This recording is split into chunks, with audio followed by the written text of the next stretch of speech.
When you first start using Twitter, it may seem like a pretty simple tool. After all, how difficult can a tool be that only uses 140 characters?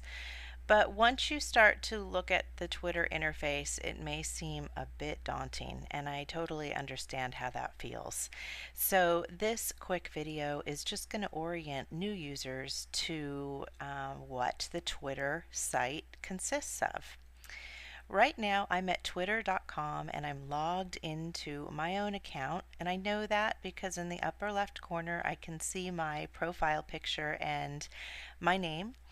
And I'm on my home page, and I know that because in the upper left corner home is highlighted, the blue little home icon. The first thing I want to show you is if I click on my name, it's going to go to my profile page. So let's do that. And this is what your profile page looks like. From this page, you will see your Twitter username or your Twitter handle, and that's what appears just under your actual name. And this is really critical because that's the handle that other users will use to find you on Twitter or to send tweets to you.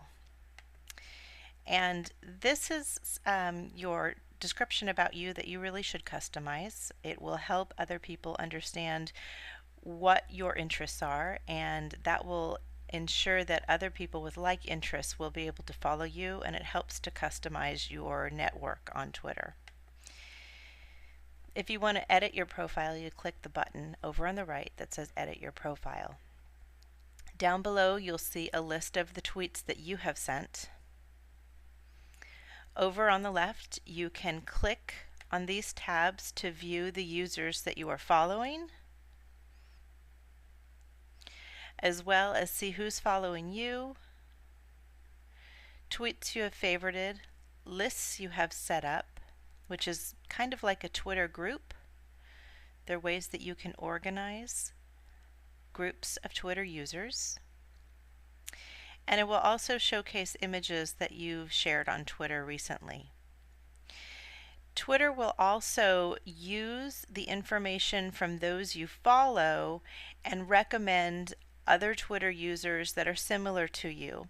And so these are folks that you might want to check out and also follow. So let's go back to the home page by clicking on Home in the upper left corner. Your home page displays your Twitter feed, which is what I see over here on the right under the word Tweets. Now, if you're not following anyone yet, you probably aren't going to see anything there, because what comes into your Twitter feed or in the tweets column are tweets that are sent from those people you follow. And that's what's critical about Twitter. The more people you follow, and remember, you want to find people or users who have interests like your own. And remember, Twitter users may not be people, they can be organizations that professional organizations that you could glean very important information from. They could be professional figures, they could be people just like you, they could be other teachers. So there's lots of different ways that you can find Twitter users that could be resources to you. But those are the tweets that appear here in the feed. And so this is always changing, and it changes very quickly, especially depending on the number of individuals or users, I should say, that you are following. So that is the home page. Let me point out one more thing. If I wanted to send a tweet, I would go over here in the left column, and I would simply type it here in the box. So I could type something like,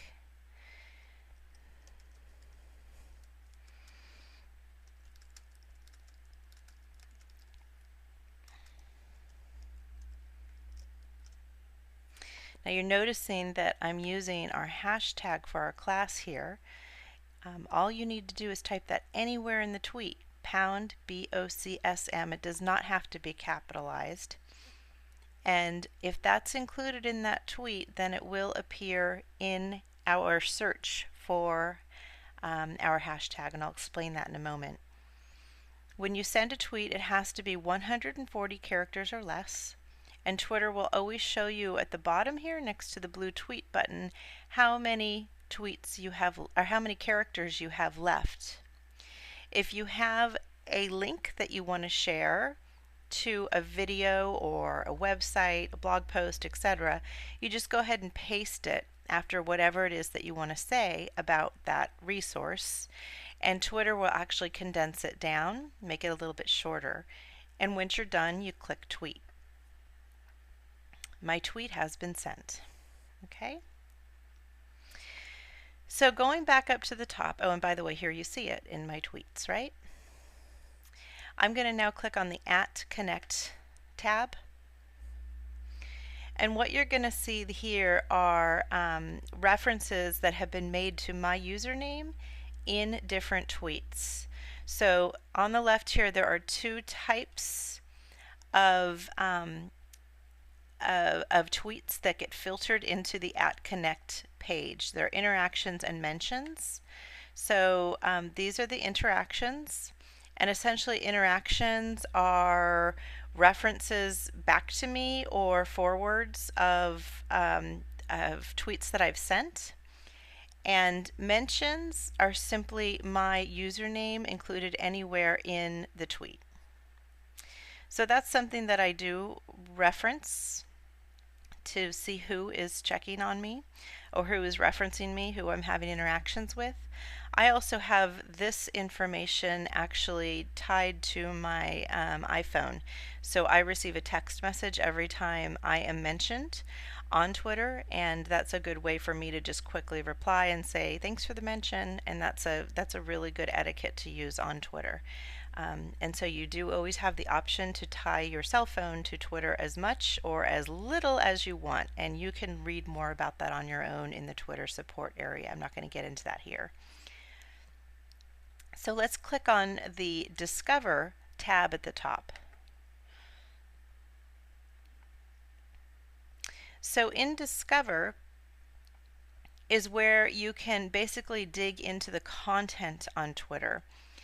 Over under Stories, this is really where Twitter's going to start extracting content from Twitter and kind of share it with you. I generally don't pay too much attention to this because I'm looking for some pretty specific information, and I leverage my own network to look for what it is that I'm seeking. But what you might want to do is use the Who to Follow feature here in Discover to look for folks. You can search if there's someone you know who's using Twitter and you want to find them, for example. You can find friends. You can also browse categories. So I could enter education. And here's a whole bunch of different educational resources that I could follow. Another really helpful and very important thing to know is that this is where you would search for hashtags. So if I'm on twitter.com and I want to see what's going on with our Boxsome hashtag, all I would do is click on that Discover tab, like we've already done, and then enter Boxsome. And click the little search icon. And here are all of the recent tweets that have come through with our hashtag. And there's the one that I just sent out most recently. Now you'll also notice that these tweets have been pulled together and they appear in our Moodle course. And I've done that using a Twitter search widget. You'll find a video about how to do that in week 2 of our course in our Ning network. So I hope that this is helpful, and it provides some helpful information about how to get oriented and started with Twitter. I know it's a lot to take in, but hopefully that's a good general overview, and I wish you all much luck and success.